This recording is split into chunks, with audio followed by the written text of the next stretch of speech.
Bonjour à tous. Aujourd'hui, on est le vendredi 8 mai 2026 et notre cher ami Larry Johnson est avec nous. Ravi de te revoir. Très bien. Je suis content que tu aies reçu le message pour la chemise. Sois spectaculaire. Tu l'es déjà. D'accord. D'accord.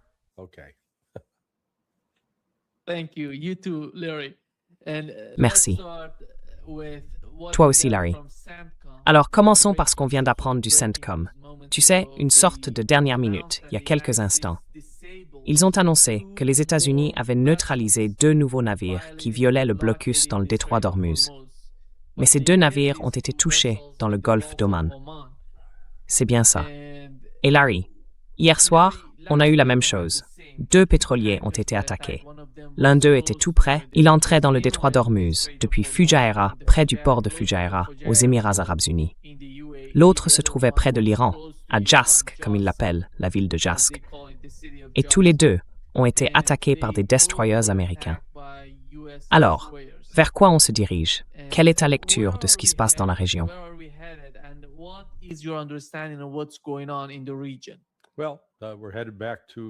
Eh bien, on se dirige droit vers une guerre totale. Il n'y aura pas de règlement négocié, il n'y a pas de négociation secrète, ni d'accord en vue.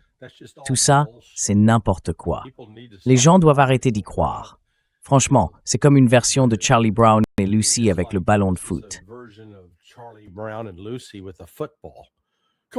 Allez, Charlie, viens, montre-nous ça. Et là, le monde entier débarque en courant, et boum, tu vois, il se casse la figure.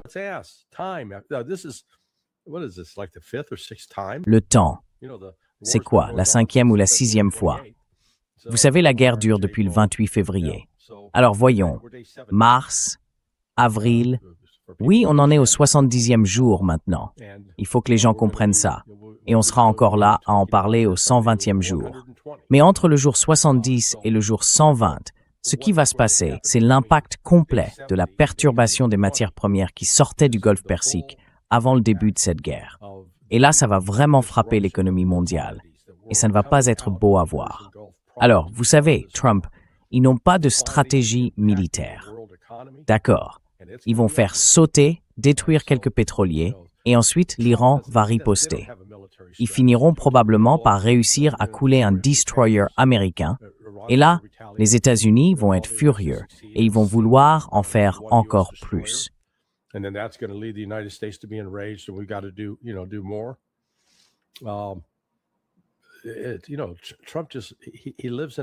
Tu sais, Trump, il vit dans un monde imaginaire. Je l'écoutais tout à l'heure dire que nous, les États-Unis, avions gagné la Seconde Guerre mondiale, qu'on avait gagné la guerre dans le Pacifique. C'est vrai que c'était en grande partie notre effort, avec les Chinois. En fait, les Chinois ont joué un rôle crucial, en maintenant 70% des forces japonaises bloquées en Chine.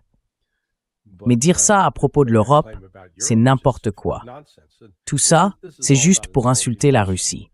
Alors voilà, on insulte la Russie, on insulte l'Iran, on insulte la Chine. Ce sont pourtant des pays avec lesquels les États-Unis sont censés discuter. Trump est censé rencontrer Xi Jinping la semaine prochaine.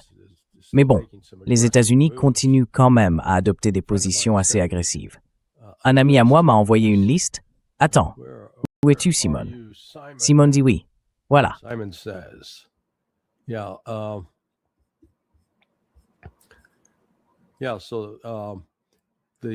Oui. Alors le département d'État américain a émis un avertissement par les canaux diplomatiques au sujet du vol d'intelligence artificielle par la Chine. Pékin exige l'annulation du rachat de Meta à Manos, à Singapour.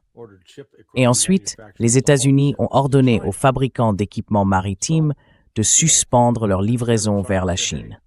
Donc, au lieu de chercher à dire comment peut-on apaiser les tensions, comment peut-on reculer un peu, c'est juste, encore une fois, une provocation après l'autre. Si Trump se rend en Chine, il va être accueilli très froidement. Ce ne sera pas chaleureux ni amical. Tout ça, en fait, ramène à cette guerre contre l'Iran. Les États-Unis essayent maintenant de pousser l'Iran à riposter.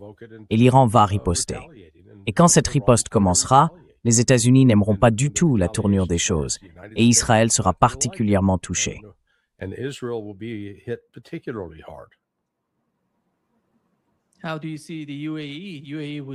Comment voyez-vous les Émirats arabes unis? Hier soir, ils semblaient très satisfaits des attaques contre les Iraniens.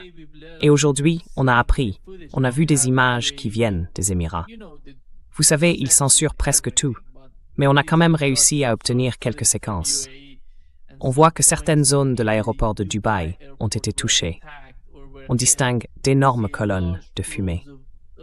Alors, comment time the Émirats unis dans le calcul des États-Unis? How do you put UAE in the calculation of the United States? Oui, eh bien, les Émirats arabes unis ont fait un très très mauvais pari. Ils se sont alignés de très près avec Israël et avec les États-Unis dans cette guerre, en se mettant à part même des autres pays du Golfe. Ils ont en quelque sorte snobé l'Arabie saoudite et le Qatar. Alors, quand la guerre sera vraiment lancée, avec 2 ou 3 tirs de missiles par jour depuis l'Iran contre des cibles militaires américaines et israéliennes. À ce moment-là, Dubaï sera la première à être frappée. Fujairah, le dernier port situé dans le golfe d'Oman, qui permet encore aux Émirats d'exporter un peu de pétrole et de toucher des revenus, lui sera détruit. Et ensuite, la base aérienne d'Al-Dhafra, je pense, sera anéantie.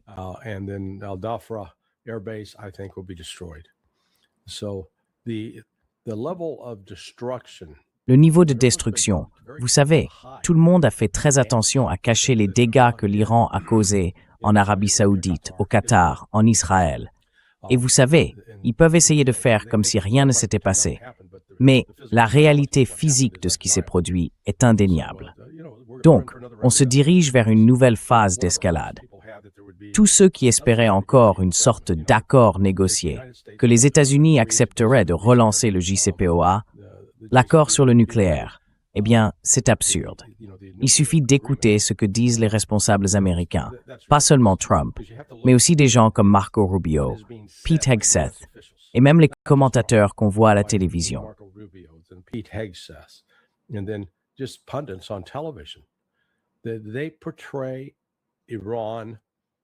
Ils présentent l'Iran comme un État terroriste irrécupérable, qui maintient son propre peuple sous sa botte et dont les habitants n'attendent qu'une chose, se débarrasser des religieux pour être enfin libres. Et en plus, on nous dit que l'Iran menace tous ses voisins. Bref, ce discours n'en finit pas.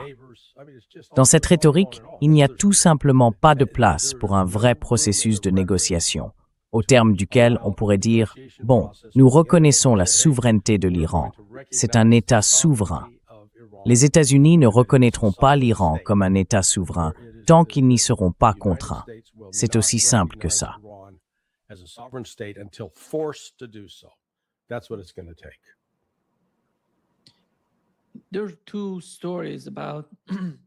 Il y a 2 versions sur la fin de l'opération Freedom, avant qu'elle n'aboutisse à quoi que ce soit. La première, c'est que les États-Unis n'ont pas réussi ou n'ont pas pu convaincre l'Arabie saoudite et le Koweït de participer ou de coopérer à cette opération. L'autre version, c'est ce qu'a dit Donald Trump, que la formidable direction du Pakistan nous a demandé de ne pas la mener. Alors, laquelle de ces 2 versions est la vraie? Et comment voyez-vous l'Arabie saoudite, le Koweït et les autres pays du Conseil de coopération du Golfe?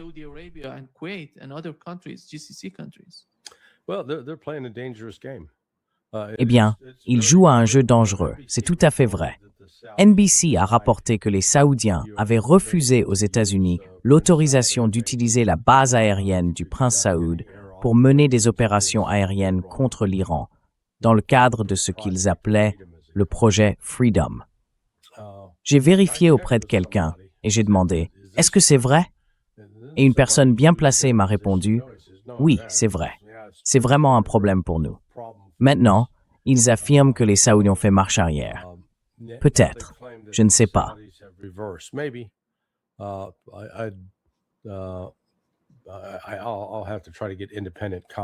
Je vais devoir essayer d'obtenir une confirmation indépendante de tout ça aussi. Parce que, vous savez, ça mettait vraiment en évidence les limites de la puissance américaine. Les Saoudiens et les Koweïtiens ont dit non, vous n'utilisez pas notre espace aérien pour le moment. Les États-Unis n'ont pas la puissance navale. Enfin, pas assez de navires pour imposer un blocus. Mais ils ont peut-être assez de puissance aérienne pour commencer. Et si jamais ils commencent à bombarder, eh bien, c'est un acte de guerre. S'ils commencent à attaquer des navires iraniens avec des bombes et à les couler, l'Iran n'aura pas d'autre choix que de riposter, et de riposter massivement. Donc, comme je l'ai dit, on ne se dirige pas vers la paix, on se dirige vers une guerre plus grande.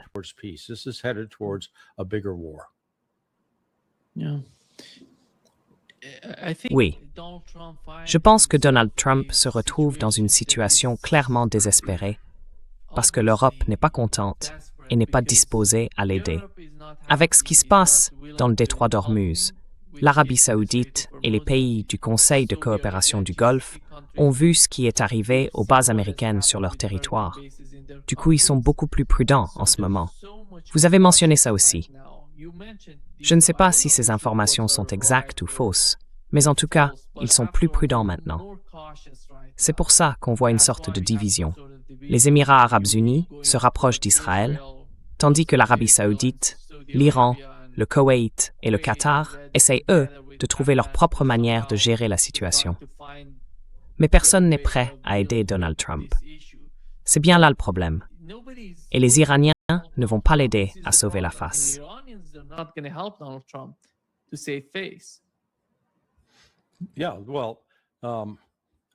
Oui, alors, le pays vraiment crucial à observer selon moi, c'est le Qatar. Voyons un peu qui produit quoi et qui exporte quoi. En gros, environ 32% de l'approvisionnement mondial en pétrole vient du Golfe Persique. J'avais entendu dire que c'était 20%, mais j'ai fait des recherches supplémentaires hier soir. Et non, c'est bien 32%. Donc la perturbation du marché pétrolier est encore plus importante que ce qu'on imaginait. Pour le GNL, le principal producteur dans le Golfe Persique, c'est le Qatar, davantage encore que l'Arabie saoudite. Le Qatar joue donc un rôle clé dans le GNL, et ce marché-là aussi est perturbé.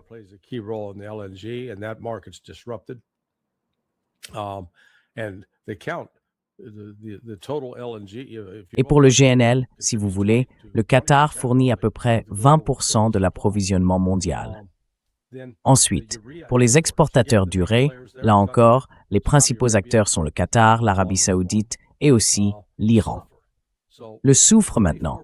44% de la production mondiale de soufre provient du Golfe Persique. Et ce soufre sert à fabriquer des engrais phosphatés, à traiter les minerais métalliques, à raffiner le pétrole, à nettoyer les plaquettes de semi-conducteurs, à produire des batteries et des produits pharmaceutiques. Donc, quand on parle de perturber 44% de la production mondiale dans ce domaine, c'est énorme. Et encore une fois, les grands acteurs ici, ce sont le Qatar et l'Arabie saoudite. L'hélium aussi, environ 33%. Helium is another 33%. Guess which country in the Persian Gulf? Devinez quel pays du Golfe Persique produit le plus d'hélium. C'est le Qatar. Après les États-Unis, c'est le plus grand producteur au monde, juste derrière eux. Ce que je veux dire par là, c'est qu'on a déjà vu que l'Iran adopte une approche beaucoup plus diplomatique avec le Qatar. Et le Qatar, lui, n'a pas été aussi agressif que l'Arabie saoudite dans ce jeu à double face. Donc, gardez un œil sur le Qatar pour comprendre vers où se dirige l'avenir de ce conflit. Parce que je pense que le Qatar pourrait très bien se tourner vers les États-Unis et dire, écoutez, retirez vos bases, on ferme Al-Udeid, au revoir, on ne vous héberge plus. Si ça arrive, ce sera en quelque sorte le signe final que l'Iran a gagné la guerre.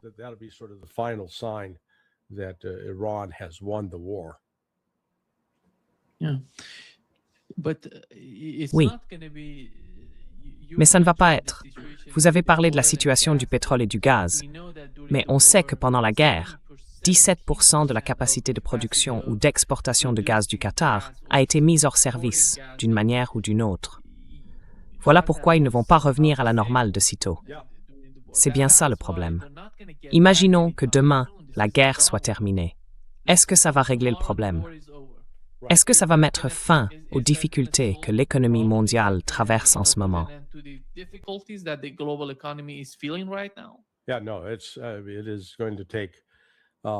Oui, non. Il faudra au moins 6 mois avant qu'on commence à avoir le sentiment de peut-être revenir à la normale. Mais on n'a pas encore une évaluation complète de l'ampleur des dégâts sur les infrastructures, surtout celles qui produisent l'hélium et celles qui fondent l'aluminium.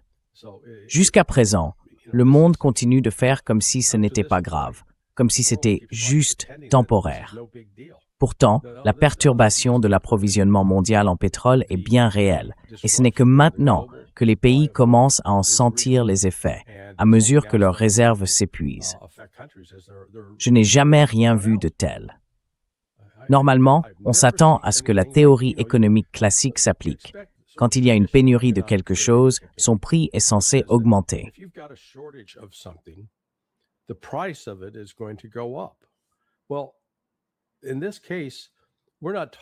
Eh bien, dans ce cas, on ne parle pas de retard de livraison.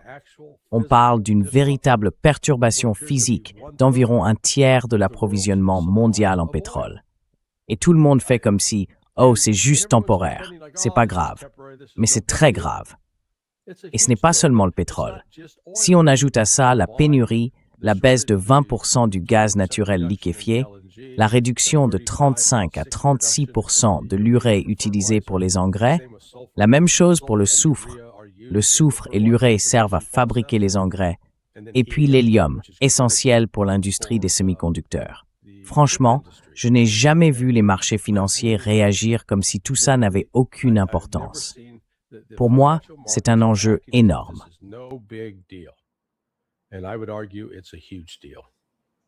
Et vous savez pourquoi c'est le cas? Et comment est-ce que ça va devenir, disons, une forme de manipulation de la part de l'administration Trump? Oui, il y a bien une manipulation des marchés. Ça, c'est sûr. On l'a vu lundi, quand on a annoncé qu'un accord était tout proche, qu'il ne restait plus qu'à régler quelques détails, à peaufiner les derniers points, n'est-ce pas? En réalité, c'était complètement faux. Mais quelqu'un dans l'entourage de Bush savait très bien ce qui allait se passer, savait ce que Bush allait dire. Parce qu'une vingtaine, peut-être 30 minutes avant son annonce, ils ont acheté des milliers de contrats à terme. Autrement dit, ils pariaient sur le fait que le prix du pétrole allait baisser.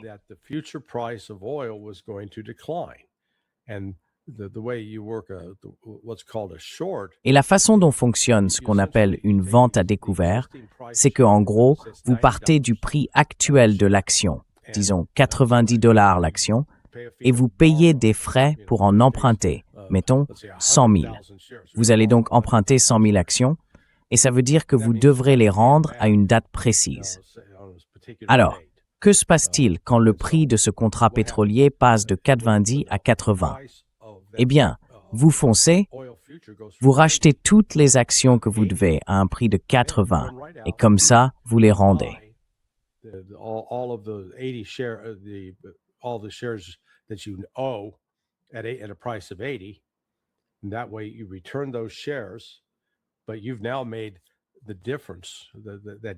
Mais là, vous avez fait la différence. Cette différence entre 90 et 80, cet écart-là, c'est là que vous gagnez de l'argent. C'est le jeu qui jouait. Vous savez, ils ont déjà fait ça. Ça s'est produit plusieurs fois, 4 ou 5 fois, au cours des presque 2 mois et demi depuis le début de cette guerre.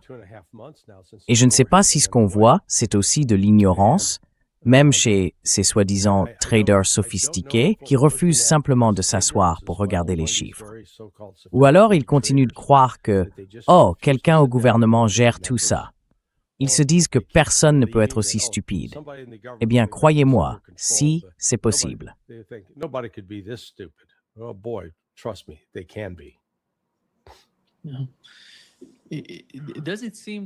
Est-ce qu'on a l'impression que Donald Trump est satisfait de la situation dans laquelle il se trouve? Parce qu'on dirait qu'il tire pas mal d'argent du chaos qu'il a provoqué au Moyen-Orient.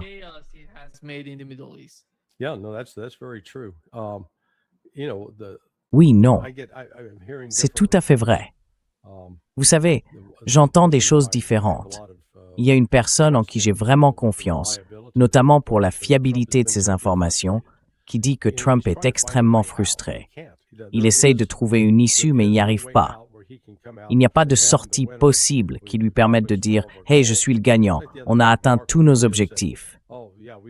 C'est un peu comme l'autre jour quand Marco Rubio a dit « Oui, on a mis fin à Epic Fury. Epic Fury est terminé. On a accompli tous nos objectifs. » Mais enfin, c'était quoi ces objectifs? Sérieusement, qu'est-ce que vous avez accompli, à part laisser vos bases dans toute la région du Golfe, se faire attaquer et détruire, épuiser vos stocks de missiles offensifs et défensifs essentiels, que ce soit des Tomahawk, des JASSM, des intercepteurs PAC-3 ou THAAD? Vous voyez, qu'est-ce que vous avez accompli, à part risquer de paralyser l'économie mondiale?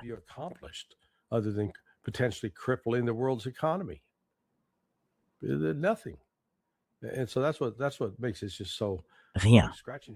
Et c'est justement ça qui rend tout ça tellement... Enfin, on se gratte un peu la tête.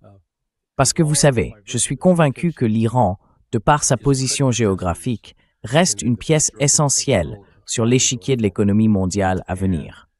La Russie et la Chine l'ont bien compris. C'est d'ailleurs pour ça que l'Iran a été intégré aux BRICS. Les États-Unis le savent aussi, et ils veulent créer, disons, une sorte de corridor Est-Ouest qu'ils appellent l'IMEC, IMEC. Mais dans le même temps, l'autre aspect, c'est qu'ils ne supportent pas la République islamique. Ils ne peuvent pas tolérer un gouvernement iranien indépendant de l'influence occidentale. Il faut, selon eux, un gouvernement qui fasse exactement ce que Washington et l'Europe lui disent de faire.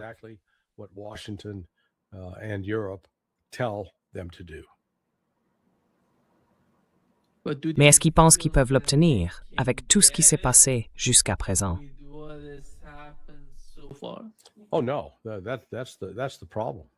Ah non, voilà le problème.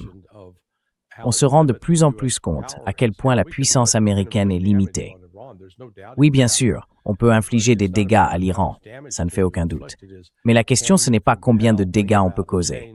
C'est plutôt, est-ce qu'on peut contraindre, provoquer un changement, créer un niveau de perte et de souffrance tel que l'Iran se dise « Stop, on ne peut plus continuer, stop ». Non, ça n'arrivera pas, parce que l'Iran a des options. Ils ne sont pas isolés du reste du monde. Oui, s'ils n'avaient pas le soutien de la Russie, de la Chine et du Pakistan, pour commencer, ils seraient dans une position très difficile. C'est vrai, je douterais même qu'ils puissent tenir dans ces conditions. Mais c'est tout le contraire. Ils ont le soutien total de la Russie, de la Chine et maintenant du Pakistan. Donc, je dirais que l'économie iranienne se portera probablement mieux en 2026 qu'en 2025.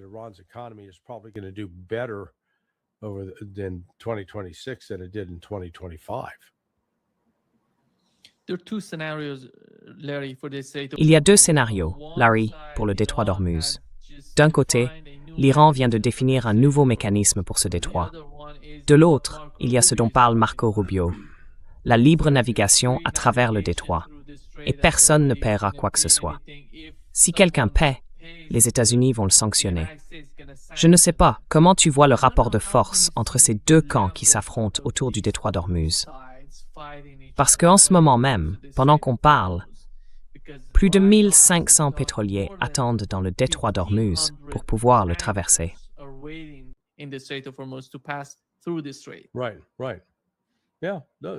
Oui. L'Amérique pensait autrefois qu'elle avait un certain pouvoir de pression. Ce n'est plus le cas. Bien sûr, elle peut encore proférer des menaces. Et on a vu ce qui s'est passé l'autre jour quand elle a menacé la Chine. La Chine a en gros dit à Trump d'aller se faire voir. Elle a dit à ses entreprises, ne tenez pas compte de la menace de sanctions. S'ils vous sanctionnent, on est là pour vous soutenir. Vous ne serez pas intimidés. Et je m'attends à voir bientôt une réaction similaire de la part de la Russie, dans le même esprit. Donc voilà, les jours où les États-Unis pouvaient intimider et menacer en disant « on va vous sanctionner pour ci, pour ça », eh bien, on en arrive à un point où le reste du monde dit « on s'en fiche, on ne veut plus traiter avec vous ».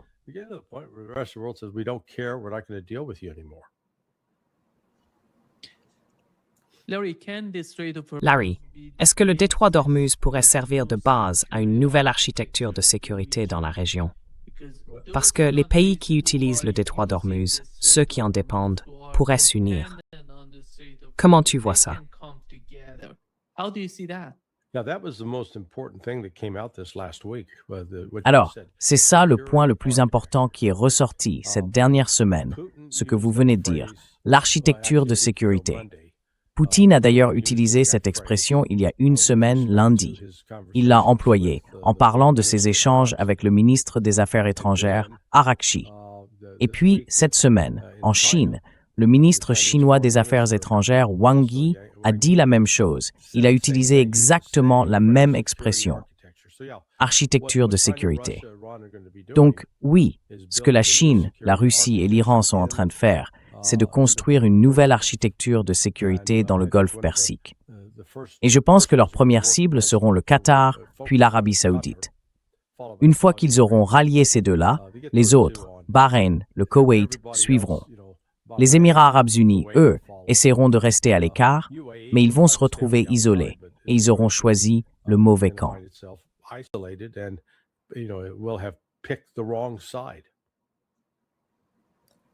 Yeah. I don't see UAE being an important. Je ne vois plus les Émirats arabes unis comme un acteur important au Moyen-Orient, Larry, parce qu'ils ont choisi de coopérer avec Israël. Après tout, on sait bien, toi comme moi, que quoi qu'il arrive aux Émirats, l'Arabie saoudite a condamné ce qui s'est passé il y a 2 jours là-bas. Mais on sait aussi ce qui se joue en coulisses et ce qu'ils pensent vraiment les uns des autres. Et tu as parlé du Qatar et des Émirats. Moi, j'ajouterais aussi Oman dans l'équation. I would bring Oman as well into the calculation. Oui, j'aurais dû le dire, parce qu'en réalité, Oman fait déjà partie du réseau iranien. L'Iran a travaillé avec Oman pour mettre en place le système de paiement destiné aux navires qui vont traverser le détroit d'Ormuz. Parce que, selon le droit international, la moitié de ce détroit appartient à Oman. Vous savez, certains essaient de faire croire que c'est une voie maritime internationale. Non, ce n'est pas le cas. Ces eaux se trouvent dans les zones territoriales de ces pays, et ils ont parfaitement le droit de contrôler l'accès s'ils le souhaitent. Avant les attaques non provoquées et brutales d'Israël et des États-Unis contre l'Iran, cette question ne se posait pas. Mais maintenant, le calcul a changé.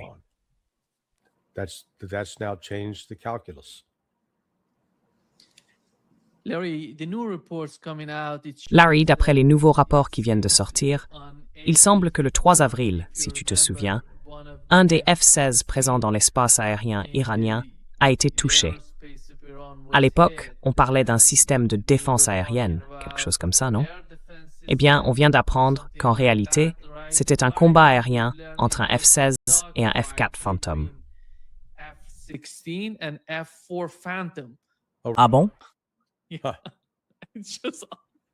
Oui, c'est juste que ils ont dit qu'un F-16 avait été touché par un F-4 dans l'espace aérien iranien. C'était pas le système de défense aérienne qui avait frappé la flotte.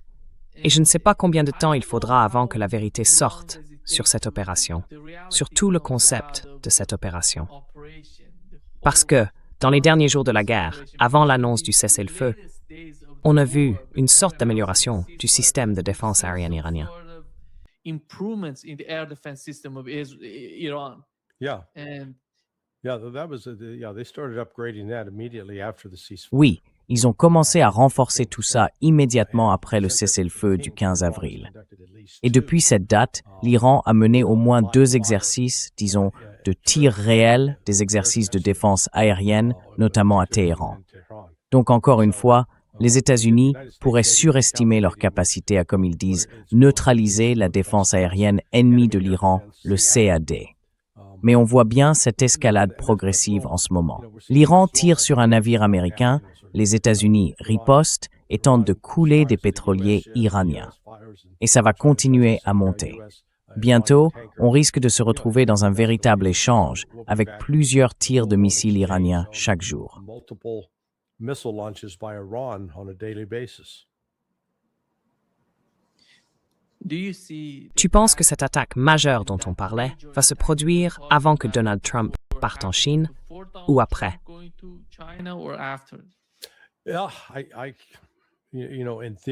En théorie, on pourrait se dire, bon, ils vont attendre un peu. Et ça fait peut-être partie de la stratégie américaine pour limiter sa réaction.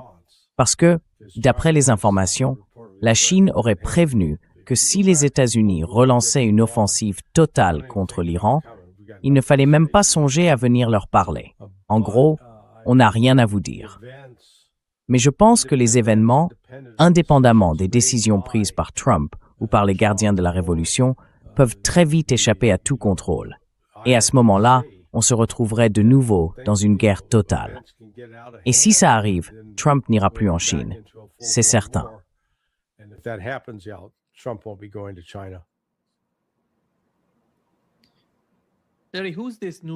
Larry, c'est qui ce nouveau type que Donald Trump a ajouté à l'équipe de négociation? Tu sais, avec Steve Whitcomb et Jared Kushner.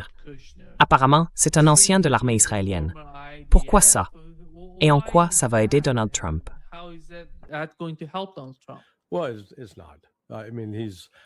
Eh bien, non, pas du tout.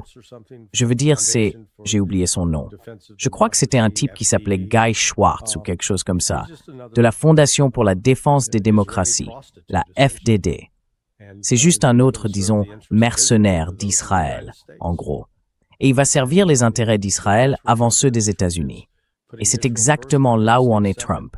Trump met Israël en premier, les États-Unis en second, et ça met en colère beaucoup d'Américains qui se détournent de lui à cause de cette question. Donc ce type-là, franchement, il ne va rien changer au processus. L'ajouter à l'équipe, entre guillemets, ne rend pas l'équipe plus compétente, plus capable, ni plus influente. Mais pour être honnête, l'Iran ignore complètement cette équipe. L'Iran veut, à mon avis, avoir le moins possible à faire avec Steve Witkoff et Jared Kushner. Et je ne suis pas sûr qu'ils aient aujourd'hui une meilleure position auprès du Kremlin. En fait, c'est un peu comme si Trump se contentait de réarranger les chaises longues sur le Titanic.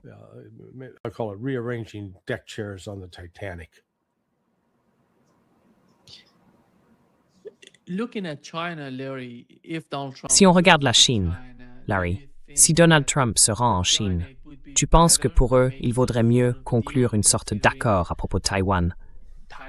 Ou bien est-ce qu'ils considèrent ce qui s'est passé en Ukraine, et plus tard avec le cas de l'Iran, comme quelque chose qui pourrait faciliter le retour de Taïwan vers la mère patrie?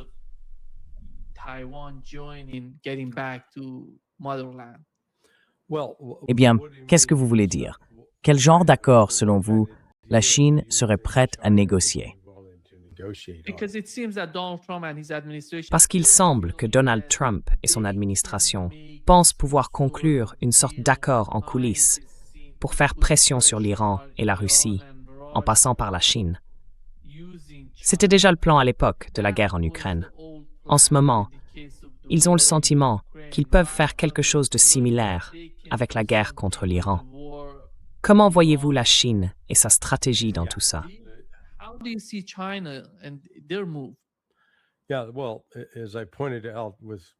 Oui, eh bien, comme je l'ai déjà souligné, on a parlé tout à l'heure de votre langage, de l'architecture de sécurité. Le fait que la Chine et la Russie utilisent le même langage quand il s'agit de l'Iran montre qu'elles coopèrent étroitement sur cette politique. Il n'y a pas le moindre écart entre elles. Et vous savez, je pense que l'attitude de la Chine aujourd'hui, c'est plutôt « Pourquoi aurions-nous encore besoin des États-Unis » Il fut un temps où elles en avaient besoin, quand la Chine était tout à fait disposée à détenir de la dette américaine, à acheter des bons du Trésor. Ce n'est plus le cas. La Chine continue de se débarrasser de ses bons du Trésor, d'acheter de l'or, et elle reconnaît que les États-Unis ne sont pas un pays ami. Les États-Unis vendent des armes à Taïwan.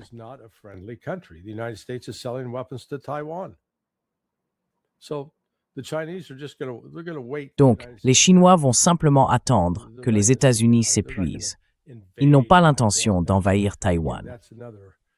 Encore une fois, c'est une autre forme de propagande que les États-Unis entretiennent pour justifier l'augmentation de leurs dépenses militaires.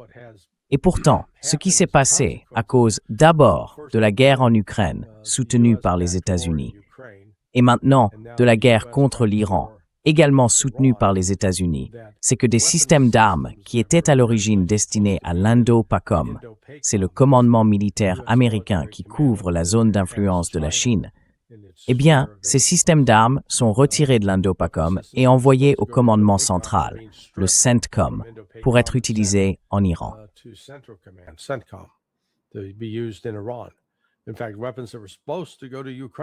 En fait, des armes qui devaient aller à l'Ukraine sont bloquées et redirigées vers le CENTCOM. Donc, ce que la Chine observe, c'est que les États-Unis sont en train, en quelque sorte, de se désarmer eux-mêmes et de s'affaiblir militairement, notamment dans leur capacité à utiliser la force pour menacer la Chine. D'ailleurs, je pense que les Chinois sont très surpris par les résultats. Ils ont vu ce que les États-Unis n'ont pas réussi à faire en Ukraine, ce qu'ils n'ont pas réussi à faire en mer Rouge face aux Houthis, et maintenant ce qu'ils ont pu faire avec l'Iran. En somme, on a fait semblant d'être puissant, et il s'avère qu'on n'est pas aussi bon ni aussi dur qu'on le prétendait.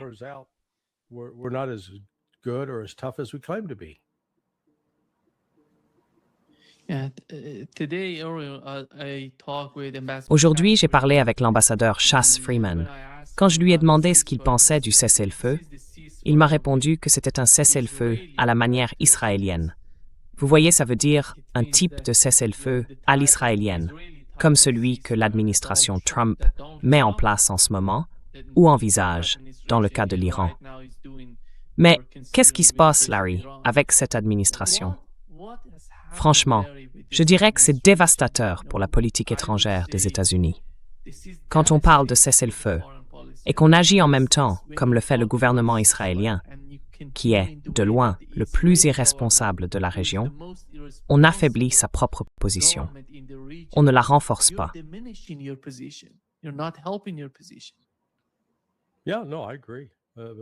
Oui, non, je suis d'accord. Mais c'est encore un rappel de plus que la politique étrangère des États-Unis a été détournée par le lobby sioniste. Et Trump a laissé faire. Mais il y a un large soutien politique, au moins au sein de l'establishment à Washington, D.C.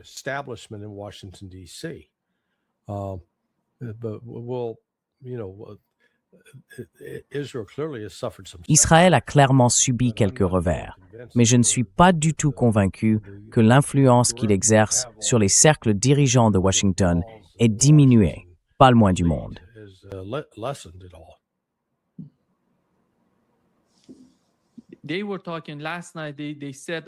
Hier soir, il disait sur la chaîne 14 qu'Israël est prêt à y aller, que le cessez-le-feu est terminé et qu'ils sont prêts à reprendre le combat. Quelles sont les capacités d'Israël si, disons que les États-Unis décident d'attaquer l'Iran? Israël passe en premier. Vas-y. Quelles sont leurs capacités et comment vont-ils se défendre face à l'escalade?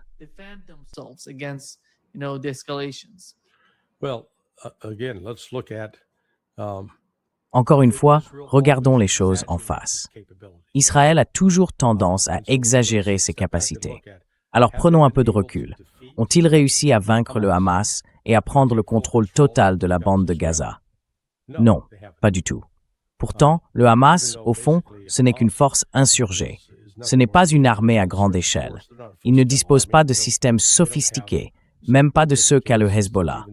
De la même manière, Israël n'a pas réussi à déloger le Hezbollah du sud du Liban, tout en montrant qu'il est prêt à faire exploser et détruire des parties essentielles du pays.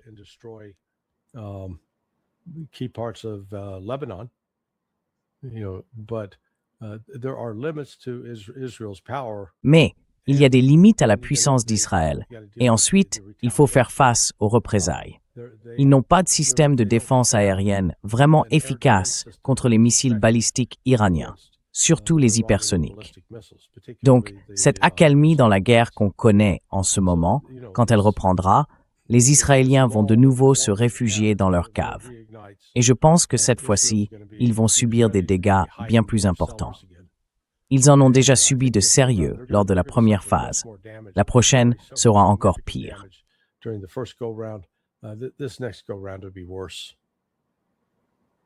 Smotrich,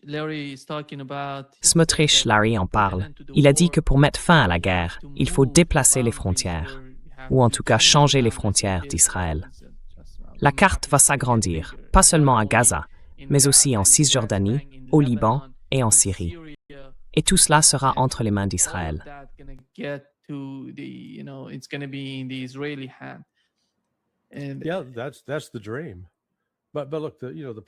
Oui, c'est ça, c'est le rêve. Mais regarde, le problème qu'ils ont, Nima, c'est une question de chiffres. À son apogée, Israël comptait environ 10 millions d'habitants. Je pense qu'ils sont plutôt autour de 8 millions maintenant. Au moins 2 millions ont fui. Ils n'ont pas une armée ni une économie capable de soutenir une telle expansion. C'est tout simplement impossible. Ils vont se faire grignoter petit à petit par toutes les forces qui s'opposeront à eux. Mais encore une fois, ce ne sont pas des gens rationnels. Ce ne sont pas des gens qui réfléchissent comme toi, de manière logique, en se disant « Tiens, je veux acheter une voiture. Est-ce que je gagne assez chaque mois pour la payer?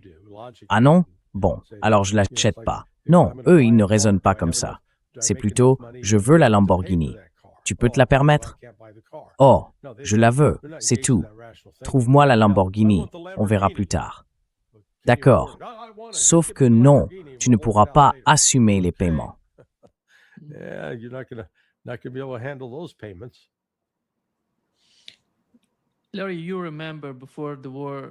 Larry, tu te souviens, avant que la guerre contre l'Iran commence, Benjamin Netanyahou disait que l'axe de la résistance était en train de disparaître de la scène.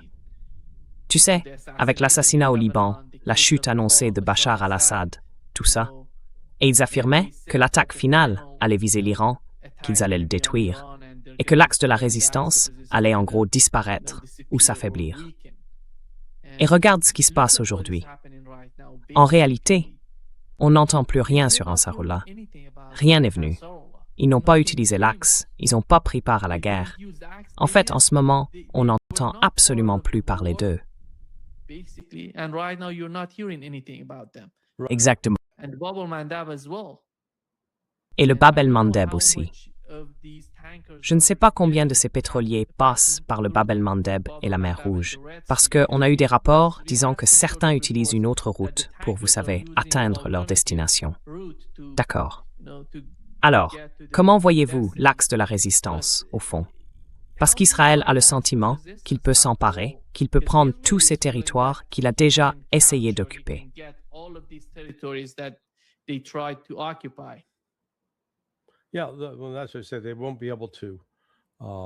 Oui, c'est bien ce que j'ai dit. Ils ne pourront pas tenir sur la durée. Vous savez, ils peuvent au départ établir une présence là-bas, mais la vraie question, c'est est-ce qu'ils peuvent la maintenir? Les Houthis, eux, sont restés calmes pendant tout ce temps.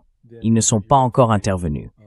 Mais je pense que si on retourne à la guerre, il est fort probable que les Houthis se réengagent et qu'ils commencent aussi à frapper Israël avec des missiles. Et puis, vous savez, la mer Rouge reste pratiquement fermée au trafic israélien. Plusieurs navires, pour des raisons d'assurance, évitent la mer Rouge et contournent. Donc on verra bien, comme je l'ai dit, quand cette guerre va reprendre, et reprendre à grande échelle, je pense qu'on verra les Ansar Allah, les Houthis, se réimpliquer.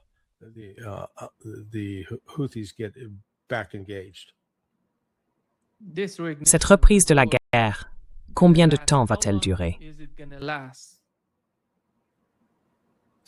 Afin de pas compte temps.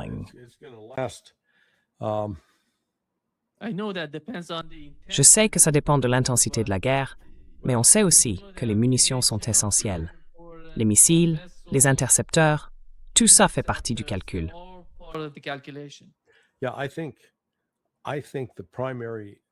Oui, je pense que le principal facteur qui déterminera la durée de cette guerre, ce sera l'économie mondiale. Une fois qu'une crise financière sera pleinement déclenchée et qu'on aura au minimum une récession mondiale, plus probablement une dépression mondiale, cela voudra dire que la production aura chuté d'au moins 10%.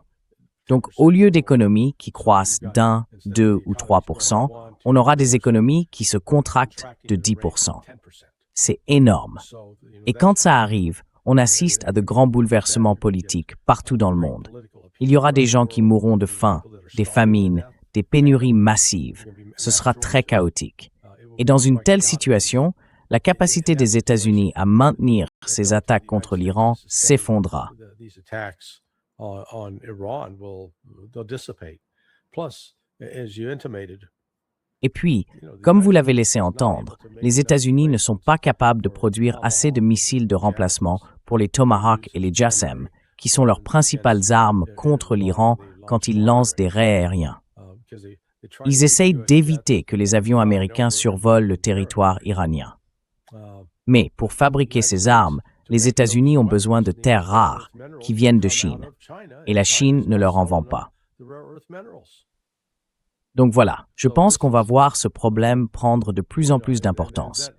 La Chine ne va pas fournir aux États-Unis les matériaux nécessaires pour fabriquer des armes que les Américains comptent utiliser contre elle. Franchement, c'est insensé.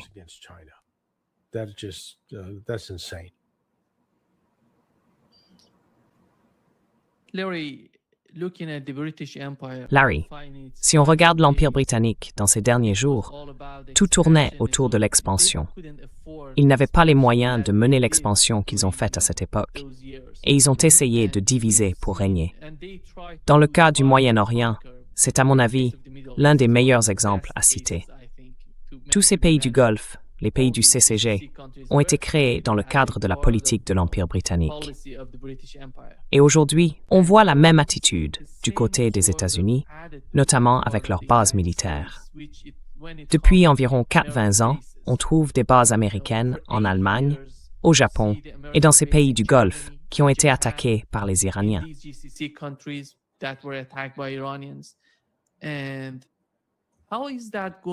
Et comment cela va-t-il changer la politique des États-Unis? Donald Trump parle de retirer les troupes américaines d'Allemagne. Mais qu'est-ce que ça veut dire sur le long terme? Je ne parle pas seulement de l'administration Trump, mais de toute l'atmosphère aux États-Unis autour de ces bases. À quoi servent ces bases aériennes? Quels sont les objectifs d'avoir ces bases dans ces pays? Si vous n'êtes même pas capable de vous défendre vous-même, well, it's a Cambox space. Quel même pouvez-vous le payer haute?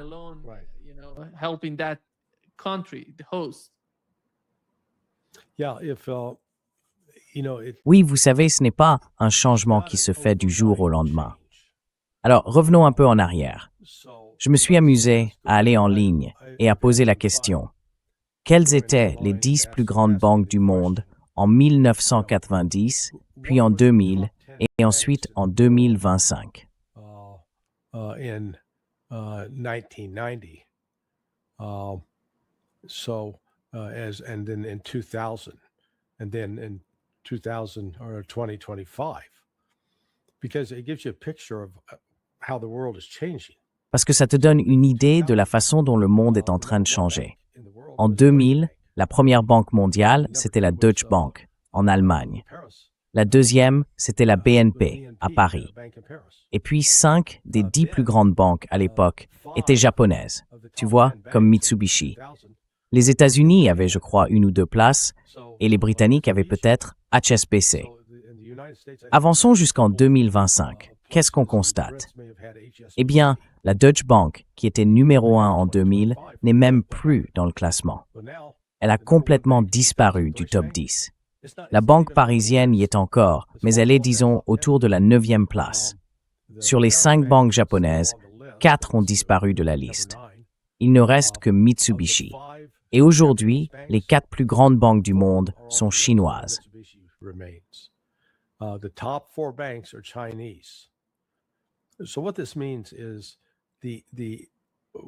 Ce que ça veut dire, c'est que, qu'on le veuille ou non, qu'on l'accepte ou pas, le pouvoir bancaire qui se trouvait autrefois en Europe. Vous savez, on entend souvent dire que la City de Londres contrôle ceci, contrôle cela. Mais regardez la réalité. Qui sont les grandes banques aujourd'hui? Qui accordent les prêts maintenant? C'est la Chine. Donc la Chine ne domine pas seulement sur le plan industriel, elle commence aussi à dominer sur le plan financier. On ne peut pas ignorer ce genre de changement. Et ça nous ramène à ce que vous disiez sur la chute de l'Empire britannique. Les Britanniques ont longtemps été la puissance dominante, la force dominante dans la finance. Mais ce n'est plus le cas. Aujourd'hui, ils vivent un rêve ou une illusion. they're living a dream or a fantasy. Comment avez-vous trouvé les élections au Royaume-Uni et leurs résultats? It was a bloodbath for Starmer.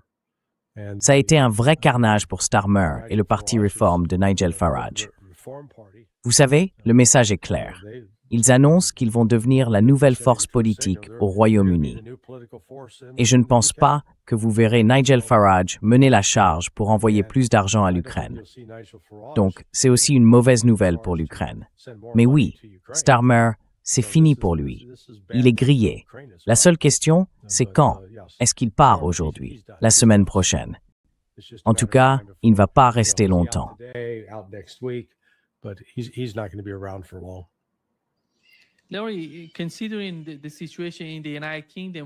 Larry, si on regarde la situation au Royaume-Uni, qui est, à mon avis, la base, l'un des éléments les plus importants quand on parle du soutien à la guerre en Ukraine, comment tu vois le triangle au Royaume-Uni? Il y a d'un côté le roi, tu sais, le roi britannique, de l'autre, le Premier ministre, et puis la City de Londres. Comment tu perçois la communication entre eux? J'ai l'impression que la City de Londres et le roi sont du même côté. Et avec quelqu'un comme Starmer, ils vont jouer ensemble. Je ne sais pas si Farage, ou la personne qu'il remplace, ou celle qui arrive au pouvoir, va vraiment changer quelque chose au Royaume-Uni. Est-ce que selon toi, on peut s'attendre à un résultat, à un changement quelconque au Royaume-Uni?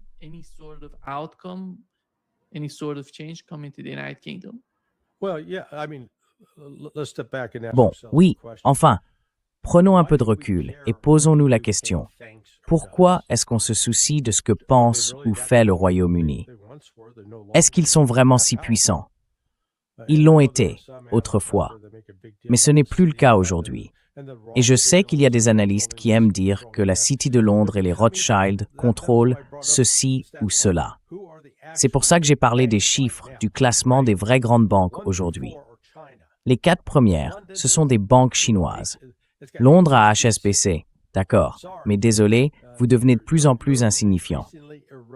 Et ce n'est pas comme si la Grande-Bretagne avait encore une grande base industrielle. Ce n'est pas le cas.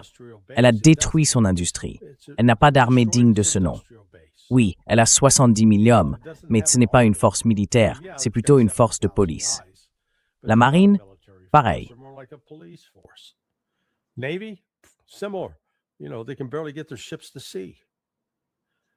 Vous savez, ils ont déjà du mal à mettre leurs navires à la mer. Vous voyez, la leçon, la vraie leçon historique ici, selon moi, c'est qu'il faut remonter 112 ans en arrière.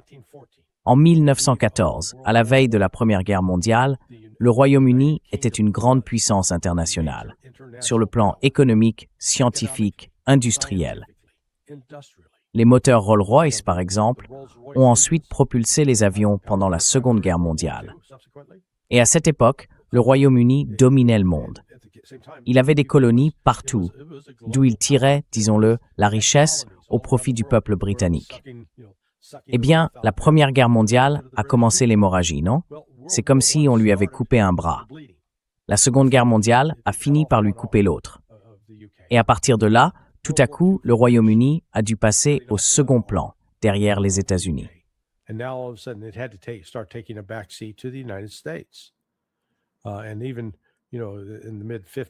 Et même, tu sais, au milieu des années 50, c'était en 54, non? Quand ils ont essayé, avec Israël, de prendre le canal de Suez à l'Égypte. Et là, Eisenhower les a tous les deux remis à leur place. Et tu vois, le Royaume-Uni, s'il avait eu un vrai pouvoir, il se serait levé en disant « Allez vous faire voir, on fera bien ce qu'on veut ». Mais c'est pas ce qui s'est passé. Donc ce que je veux dire, c'est que l'influence de la Grande-Bretagne, elle s'efface, elle rétrécit. Elle continue à se regarder dans le miroir comme si elle était encore, tu sais, miroir, mon beau miroir, dis-moi qui est la plus belle. Et le miroir lui répond, oh, Royaume-Uni, t'es incroyable, t'es le meilleur. Mais non, c'est plus vrai. Alors moi je dis, qu'est-ce qu'on en a à faire de ce que pense le roi? Qu'est-ce qu'on en a à faire de ce que pense Starmer? Il ne compte plus.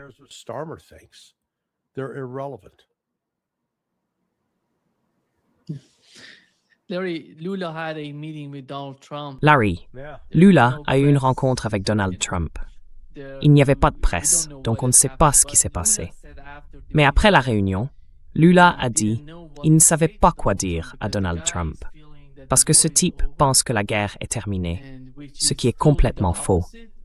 Et il dit qu'il n'est même pas concerné, qu'il ne sait pas, qu'il faut passer à autre chose. Alors que la guerre touche pratiquement tous les pays de la planète, que l'économie mondiale est en plein désordre, Donald Trump affirme que la guerre est finie. Comment veux-tu discuter avec quelqu'un comme ça? Lula était complètement déconcerté. Il ne savait pas comment lui parler. Il a dit qu'il avait essayé d'ignorer le sujet, de parler d'autre chose. Voilà la réalité de ceux qui discutent avec Donald Trump et de ceux qui parlent de dirigeants.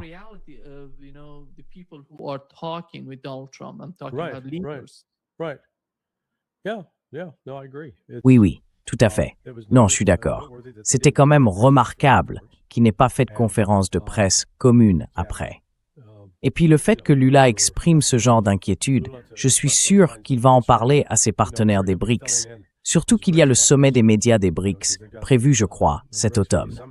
Je suis certain qu'il aura des échanges avec Poutine, avec Xi et avec Modi, juste pour dire, eh bien, voilà. Je pense qu'il a vu que Trump est de plus en plus déconnecté de la réalité. Et ça devient de plus en plus difficile de le cacher.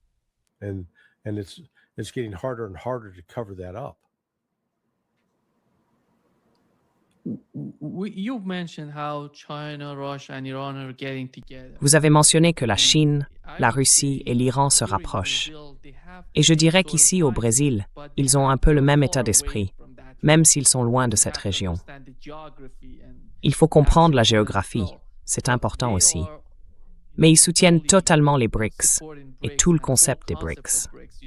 Il suffit de voir le niveau des échanges entre le Brésil et la Chine pour comprendre à quel point les BRICS sont importants pour le Brésil aujourd'hui. Tout est lié aux BRICS. Mais qu'en est-il de l'Inde? L'Inde, c'est un peu différent. On ne sait pas trop ce qui se passe avec elle. Et c'est un peu délicat pour les BRICS et pour leur avenir.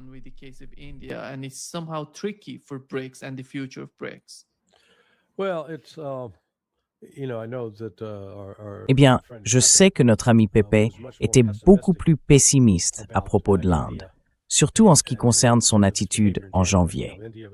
Vous savez, à ce moment-là, l'Inde faisait des courbettes.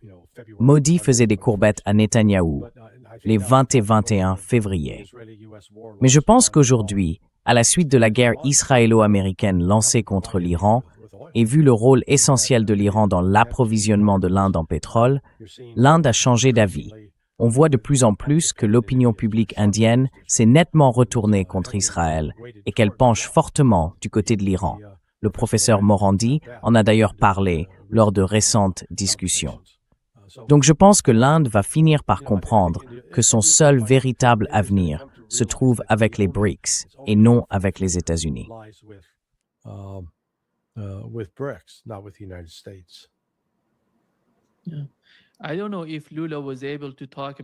Je ne sais pas si Lula a pu parler de Cuba, et du cas de Cuba en même temps que du Venezuela d'ailleurs. Je ne vois pas la situation du Venezuela se résoudre. On essaie de contrôler le pétrole du pays. Mais au fond, la situation est critique là-bas. Les gens dans la rue réclament, ils demandent, ils veulent que leurs dirigeants reviennent, leur président, Maduro. Et ici, au Brésil, il y a beaucoup d'inquiétudes à propos du cas de Cuba. Et on sait à quel point le secrétaire d'État des États-Unis est dur envers Cuba.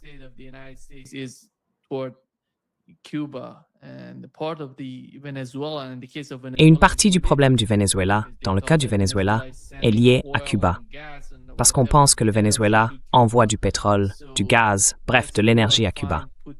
Alors certains disent, isolons le Venezuela de Cuba, et ensuite, attaquons Cuba. C'est ça, selon moi, le problème du Brésil en ce moment. Et vous, comment voyez-vous la situation? Est-ce que Donald Trump est en mesure de parler, de négocier, ou d'une manière ou d'une autre, de participer pour informer le gouvernement brésilien de ce qui est prévu concernant Cuba et de ce qu'ils attendent de Cuba?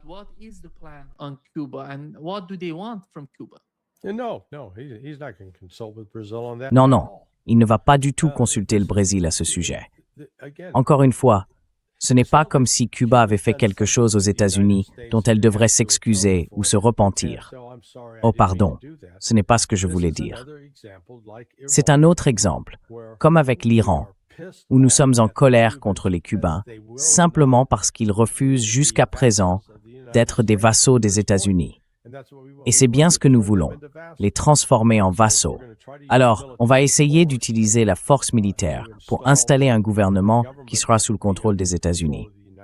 Mais je ne sous-estime pas les capacités des Cubains. Je pense qu'ils ont des dépôts d'armes et qu'ils ont aussi des insurgés.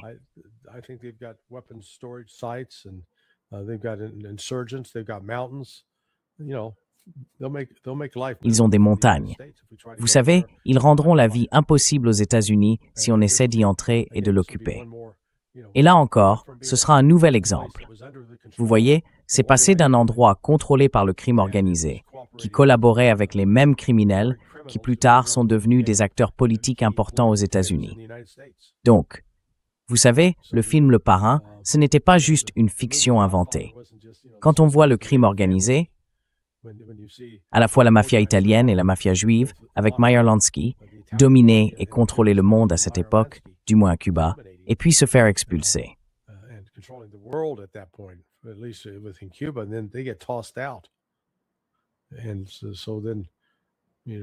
Et donc, vous voyez, ça devient une sorte de quête pour... Enfin, on n'a pas aimé la révolution cubaine. C'est vrai, il y a eu des gens emprisonnés, des gens à qui on a pris leurs biens, et ainsi de suite. Il y avait une certaine classe de Cubains qui se sentaient exclus du système, alors qu'elle en avait profité auparavant. Et maintenant, on assiste à un renversement complet, avec les États-Unis qui essaient d'intervenir et de prendre le contrôle.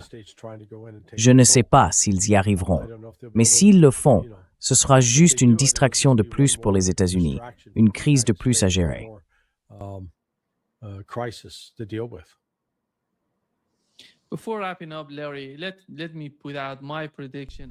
Avant de conclure, Larry, je voudrais te donner ma prévision sur les deux guerres, celle en Ukraine et celle au Moyen-Orient. J'ai vraiment le sentiment que Donald Trump quitterait ses fonctions en laissant ses problèmes entiers, sans qu'aucune solution n'ait été trouvée, ni en Ukraine, ni en Iran. Ils vont continuer dans cette espèce de flou, tu vois, comme s'ils ne savaient pas vraiment ce qu'ils veulent sur les deux fronts, en Ukraine et en Iran. C'est pour ça qu'il n'y a pas de vraie négociation en cours. Et c'est pour ça qu'il n'y aurait pas de fin à ces deux guerres. Tu penses comme moi qu'il va transmettre tout ça au prochain président?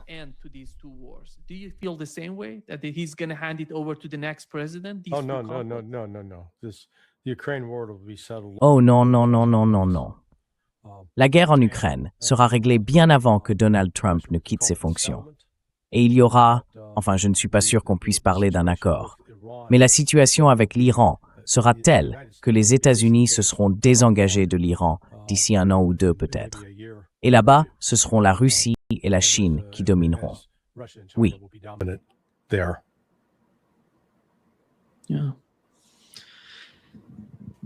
Merci beaucoup, Larry, d'être avec nous aujourd'hui. On verra bien ce que le week-end nous réserve. Exactement. Peut-être cette attaque majeure dont vous parliez tout à l'heure. Eh bien, vous savez, on m'avait dit que ça commencerait le 7 et en fait, on dirait que ça a commencé le 8. Donc, un jour de décalage. Mais pour revenir à plein régime, ça, c'est encore incertain. En partie, c'est parce que Trump essaye d'éviter de rallumer le feu pour pouvoir aller en Chine. Parce que s'il relance une vraie explosion de tension, la Chine lui dira « Ne venez pas ». Bon, on en reparlera lundi.